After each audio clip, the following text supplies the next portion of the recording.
இனி விரிவான செய்திகளை பார்க்கலாம். மக்களவை தொகுதி மறுவரையறை விவகாரத்தில் அனைத்து கட்சிகளும் ஒருமித்த குரலில் உரிமைகளுக்காக போராடுவது அவசியமானது என திமுக எம்பி கனிமொழி தெரிவித்துள்ளார்.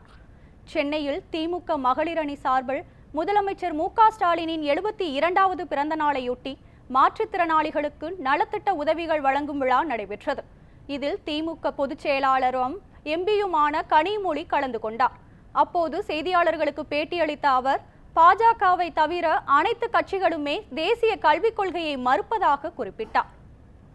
இப்ப முதலமைச்சர் கேட்டிருக்கக்கூடிய கேள்வி, 39 பிரதிநிதிகள் தமிழ்நாட்டிலிருந்து இன்னைக்கு மக்களவையில் இருக்கிறோம், அது குறைக்கப்படாது என்று சொல்ல வருகிறாரா?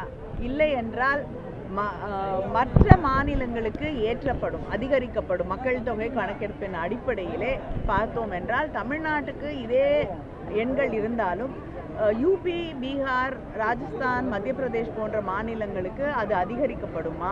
அது நிச்சயமாக தமிழ்நாட்டை, தென் மாநிலங்களை பாதிக்கும். அதனால் நிறைய கேள்விகள் இருக்கு, நிறைய சர்ச்சைகள் இருக்கு. அதை தெளிவுபடுத்த வேண்டும் என்பதுதான் நம்முடைய முதலமைச்சர் அவர்களுடைய